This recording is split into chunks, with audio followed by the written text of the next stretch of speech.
Bom dia, Simulano! Como é que vocês estão? Espero que estejam bem. E hoje não estou no viveiro. Por quê?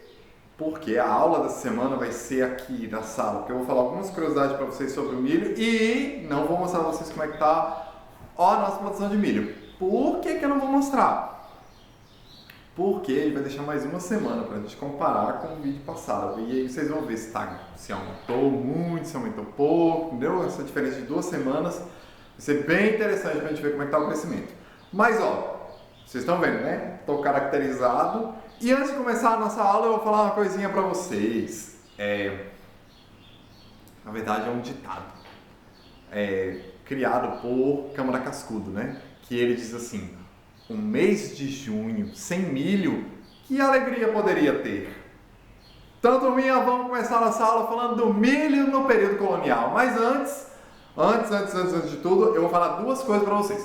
A primeira é o seguinte: toda vez que eu falar sobre nativos, vocês vão ter que ver, tem que associar que nativo é a população inicial que estava aqui no Brasil antes dos portugueses chegarem, que é popularmente chamado, né, de índio ou indígenas. Mas na história, enquanto ciência, ele sugere que a gente chame de nativos. Então, falei nativos, vocês vão associar índio ou indígena, mas é melhor chamar de nativos. Então vamos fazer esse exercício de chamar de nativos, né? O segundo ponto é que toda vez que eu falar escravos africanos é porque eu vou acabar falando de várias etnias, né, na verdade, porque quando os portugueses, os espanhóis trouxeram os escravos para cá, para a América, né, América do Sul, Brasil, enfim, eles não trouxeram de um canto específico, né, eles pegaram africanos de várias localidades, de várias regiões. Então, quando a gente fala assim, escravos africanos, né, a gente remete para todas essas nações, mas a gente tem que lembrar que a África é um continente. E por ser um continente, você tem vários países. Esses vários países têm línguas diferentes, você tem costumes diferentes, você tem dialetos diferentes, você tem sistema político diferente, tem crenças diferentes. Então, vamos evitar, quando a gente vai falando isso, os africanos, entendeu? É só nessa aula agora que eu vou falar, os escravos africanos, porque, enfim, como eu falei para vocês, não tem uma etnia completa, a gente não sabe de onde que veio o escravo, entendeu? Então, lembrando, vamos começar. Então, ó, quando os portugueses chegaram aqui no Brasil, eles só encontraram os nativos, né? Então, o que aconteceu? Os nativos, quando eles viram os nativos, eles viram 2 tipos de alimentos, assim, vários alimentos, mas 2 foram assim, que destacaram para eles, que foi o cará e o palmito, né? Cará e palmito, deixa pra lá. Isso é outro assunto. Mas o milho, ele era um alimento consumido, não muito, mas era um dos, sei lá, secundário, não era uma coisa essencial, né? Eles comiam milho, normal. Isso para os nativos daqui, da região daqui do nosso litoral, que o nosso litoral ele é banhado pelo Oceano Atlântico. Mas se a gente for para o outro lado nessa mesma direção, mais para o outro lado, para os países que estão banhados pelo Oceano Pacífico, nós temos ali as populações, as civilizações que a gente chama de civilizações pré-colombianas. Você já deve ter ouvido falar nisso, então vocês vão estudar melhor, que são os astecas, os maias e os incas. Eles vão lá do México até o Bolívia, acredito que pega um pouquinho do Chile, não tenho certeza, mas vou confirmar essa informação depois com vocês. Só que essas civilizações pré-colombianas, eles cultuavam bastante o milho, inclusive tinham deuses que falavam sobre o milho. Então, quanto mais próximo do Oceano Pacífico a gente vai, mais forte é o milho para essa população. Tanto é que vocês lembram quando eu falei para vocês, quando eu fui explicar das sementes, né, que eu falei que tem a semente amarela, a semente colorida e tal, que eu falei das sementes transgênicas, e inclusive eu falei também que lá no México essa semente amarela ela é proibida. Se lembram? Pois é, por que ela é proibida? Porque ela é uma semente que não é da cultura deles.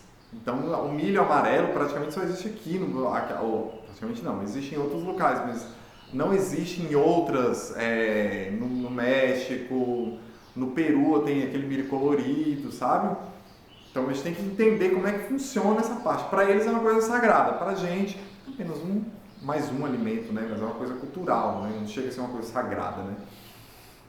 Então, o milho, quando os portugueses chegaram aqui, viram o milho e tudo, eles viram a diversidade, das possibilidades que o milho pode fazer. Então, eles gostaram muito, não do ponto de vista econômico, né? Que econômico era voltado para a cana-de-açúcar e o pau-brasil, né? Que iam para lá, para a Europa. Mas assim, o milho, ele era muito forte, porque a gente poderia não, eles fizeram isso, eles comeram o milho, eles podiam para consumo próprio, para consumo dos escravos e para consumo dos animais. Entende? Assim, o milho era muito diverso. E inclusive, assim, você tem alguns pratos típicos. Por exemplo, os pratos portugueses que eles fizeram com milho foi o bolo de milho, a canjica e o pudim. Mas um pudim, não aquele que a gente conhece, mas um outro tipo de pudim feito de milho, né? Que são pratos dos portugueses. Já do lado dos escravos africanos, a gente tem 3 pratos bastante típicos, que são a papa, o angu e o munguzá.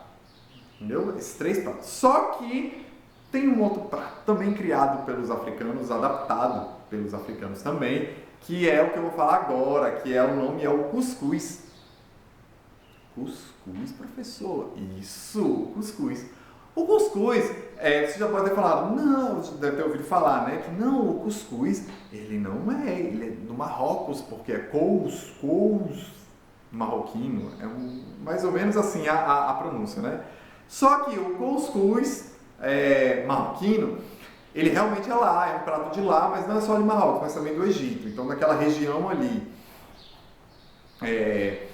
E aí, ele era feito de farinha de arroz, farinha de trigo ou de cevada. E aí o que acontece? Como eu falei para vocês, quando os portugueses trouxeram os africanos para cá, para o Brasil,